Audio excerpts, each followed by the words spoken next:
Visions of the Black Heaven, Chapter 16. After dinner, they went back to looking at the artifacts. Lynette sat up, her eyes wide open. "Hand me one of those medallions." Thor handed her the nearest one. She felt dizzy and heard the buzz in her mind while the medallion rested in her hand. She found the crystal Duke had given her and felt herself settle down, and was able to focus again as the crystal was resting in her other hand. "Look at this," Lynette said. "There are 12 planets here, and 12 planets on the fireplace. 12 steps to the loft. That is interesting in itself, but if this is a simulation of our solar system, then we can assume that the 9th planet is Pluto. Where are the other 3 planets? We have to assume that this is not the picture, but a record of the time or era of when people in these pictures were in existence, and what the solar system was like then. There's information here we need to know. We need to understand what this is trying to tell us." Melody lifted another medallion, looking closer. She pointed out that on the faces of the men, they had stark differences. The face on the left had long, shaggy hair, a barbaric look, and what seemed to have 2 rows of teeth. And she looked a little closer. She thought she saw that the one with the long hair had 6 fingers. Lynette spoke again. "There seems to be a necklace around the man on the right that they picked up the other medallions to compare. The pictures were different, weathered and faded, yet the same. All the pictures, the men had the same attributes. Seemed to be some kind of metal pentagram outside with a stone inside. The picture was too small. They could not tell what kind of stone it was." Duke spoke up. "Grandpa had spent years looking at these medallions and the books that went with them." Melody said, "Books?" "Well, not really books, more like scrolls," Duke answered. "Where are these scrolls?" Melody asked. Duke pointed to the back of the cabin, in the cave behind the loft. Grandpa wanted to keep them safe. He said that they were very important, and he needed to keep them away from everyone. A flicker of light appeared behind the fire in the fireplace. A small distortion in the air shimmered before them. Then the distortion became longer, larger, more distinct. Melody and Lynette looked at each other. "Look," Melody said. The light filled the room so that no shadows existed anywhere. They were all wondering what was going on, yet everyone had a feeling of comfort, not fear. They looked deep into the light of the rift. Melody gasped, "I see something. There are eyes in there." They leaned forward, looking deep into the wave of energy, when they heard a male voice. "Hello, Wayne. It's good to see you again." Melody watched Duke's eyes as he looked into the wave of energy before them. His face had an expression of calm recognition of a time long past, a time when Grandpa introduced to him to the faces inside the wave of energy. "Wayne," the voice continued, "your grandfather was a good man, a man of Elohim, a man who worshipped Elohim in everything that he did, a man who walked with Elohim in his every step. Elohim has blessed your grandfather in everything that he did, and for his descendants who will walk and follow Elohim, everything they have done and will do." Another voice started. "Wayne, you are the 7th son of the 7th son.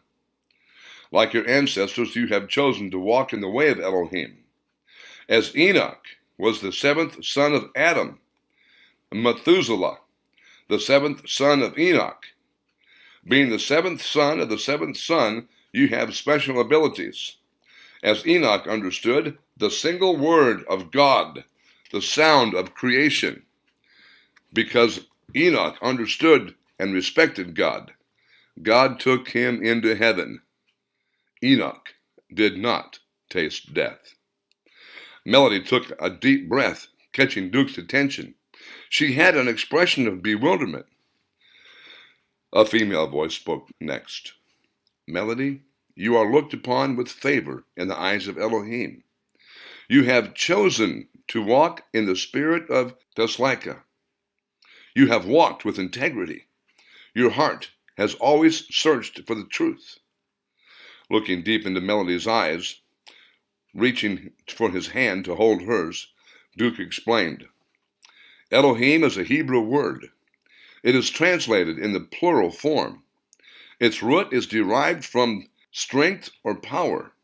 It is the first name of God in the Bible. The voices spoke again. Yes, Wayne, that is correct. Elohim is the one and only God. But there's more to God. Lynette, Thor, and Melody watched. The room came to life with lights and sounds. A choir of voices spoke. The waves of light changed, each emanating a different name of God. Each time a different voice spoke, the waves of light became brighter and softer and more intense. The waves of light glowed into a warm, cascading hue of various colors. The voices of the waves spoke with a background of music and singing. The light and sound did not have a beginning or an ending and came from everywhere. The sound started in 4-part harmony, then 8-part, then 16-part.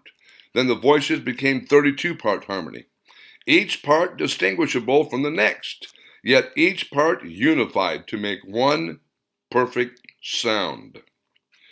The sound lasted for what seemed hours. As the music and light filled the room, different voices announced the names of God.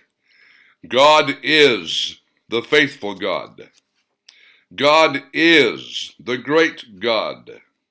God is the God of the heavens. God is the God of knowledge. God is the God of truth. God is the Most High God. God is with us.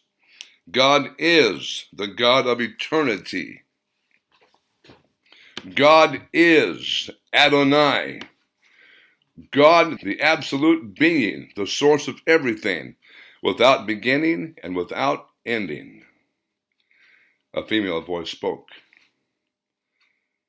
I am what you understand as Shekinah. Shekinah means in the presence, in the divine presence of God. God dwells with us. All of you have been chosen for a reason. Search and you will find. Seek and it will be shown unto you. Knock and it will be opened. The answers are here. Ask and you will understand. The voices slowly disappeared. Yet the music continued for what seemed hours and slowly vanished into the silence. Melody sat watching the waves of light, listening to the music. Her mind went back to the 8-second saloon. She remembered sitting with Duke as the drunk ran into her. How Duke sprang to defend her, instantly furious, but seeing that the drunk meant no harm. He only patted his back and sent him on his way. Melody thought that Duke must have seen the drunk's demons of inner struggle and had compassion on him. Then how Duke came to the drunk's defense when the drugstore cowboy was about to use his right-hand blow to his face. Melody looked at Duke. I understand what the voices are saying, but what does this have to do with us?